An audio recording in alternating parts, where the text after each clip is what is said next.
We know very well that Portia did not like any of the suitors who had come earlier. So, still she speaks these lines out of courtesy to Prince of Morocco. She tells him that you would have as good a chance of winning me as any person whom I have seen up till now coming to me for my love. At that time, Morocco really gets very impressed and he feels so pleased with her, and he says these lines. Even for that, I thank you. He says that even for these kind words, I am really grateful to you. Therefore, I pray you, therefore, I request you, lead me to the caskets. Take me to the caskets to try my fortune, so that I may try my luck. By this scimitar, now scimitar is a Persian sword. It's a kind of short curved sword, broadest at the pointed end, right? So he swears on this sword that what all things, which sword he mentions that this sword, he mentions the sword with which I had killed the king of Persia. He says, I swear by this sword with which I killed the king of Persia, emperor of Persia or Shah of Persia, right? And the Persian prince who had defeated Sultan Suleiman in 3 battles, right? So he wants to prove his conquest and courage. He wants to say that how much courageous he is as a person and how many conquests he has made so far. So that's why he speaks all these lines. He's trying to be boastful in front of Portia and tells her that by this I swear by this word, okay, by which I have attained so many conquests, that I have slewed the Sophie, that is emperor of Persia, as I mentioned, and Sultan Suleiman was a Turkish sultan who had made war against the Persians. So he wants to say that with this word, I swearing by this word, I can do these many things. What he can do? I would outstare the sternest eyes that look. So he can dare to stare down the most severe looking man. Sternest eyes that look means the most severe looking man, okay, strict looking man. He can outbrave the heart most daring on the earth. He can challenge the heart most daring. The most brave men on the earth can also be challenged by him. So he's showing what all things he can do to win the love of Portia. He says, pluck the young sucking cubs from the she-bear. Now it's very dangerous to pluck a baby who is sucking from the mother bear, isn't it? So he wants to show that he can do impossible things like these. He has that much courage to even pluck or snatch away the young sucking cubs from the mother bear. He has that much courage to mock the lion when he roars for prey. Now, lion, when he is starving, when he is already so hungry and roaring for its prey, is quite dangerous. So he says over here, Prince of Morocco says that he can even mock the lion, he can even challenge the lion when he is roaring for prey. So why will he do all these things?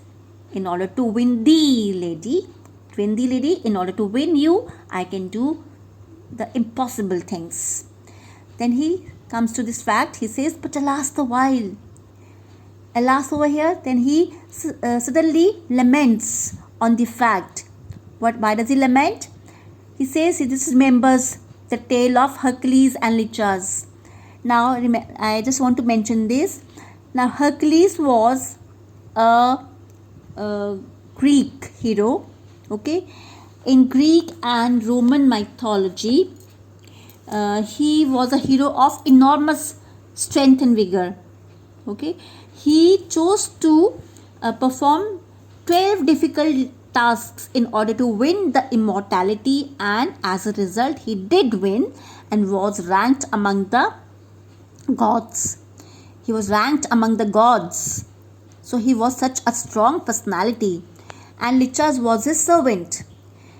So he mentions an instance, you can say, when Hercules and Lycurgus had been playing a game of dice, okay, to prove that who is the better man. What happened? The greater throw came from the servant, and it was the servant who won the game of dice. So, mentioning this instance, what Morocco wants to prove, that bravery is of no use when luck stands important.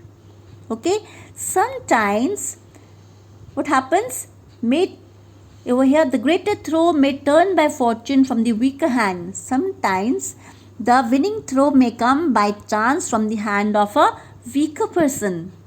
So is Alcides beaten by his page. Alcides is another name for Hercules. So just as in the game of dice, Hercules, being such a strong person, was defeated by his own servant. Page is a servant. So may I. So even I may be defeated, because blind fortune leading me. Miss that which one unworthy may attain, and die with grieving. Then he says that in this way Hercules may be defeated by his servant. Hercules was defeated by his servant. So may I. It is a possibility that even I might get defeated by the blind chance, by the blind fortune leading me. I, guided by blind chance, may also lose you to some person who might be far inferior than me, to win your hand. And then I shall pine away. I shall die with grieving. At that time, what will happen to me? I would die of sorrow. Okay. If the weaker hand, the unworthy person, may win due to his luck. So physical strength is not important. He just wants to say that physical strength is not important. Sometimes luck plays a greater role in one's life, right? So in case he is blind, he is guided by blind fortune. Okay, by blind fortune, blind chance, because fortune favors none. So if he is guided by blind fortune, blind chance, he may lose Portia to someone else who might be unworthy, who may not be as good as he is. So at that time he may die with sorrow. Then Portia reminds him, you must take your chance and either not attempt to choose at all, or swear before you choose, if you choose wrong, never to speak to lady afterward in way of marriage. Therefore be advised. So Portia reminds him that you must take your chance.